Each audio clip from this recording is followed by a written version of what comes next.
मी अशी शपथ घेतो की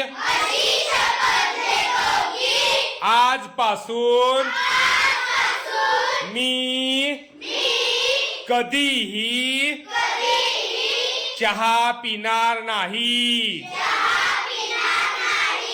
कारण चहा पिल्याने आपल्या शरीरावर वाईट परिणाम होतात. त्यामध्ये डोकेदुखी, पचन संस्थेमध्ये बिघाड अशा अनेक समस्या निर्माण होतात. त्यामुळे चहा बंद केलेले बरे ना.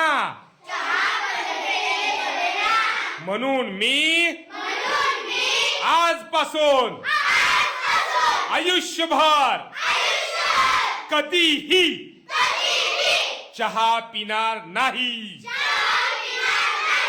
जय हिंद.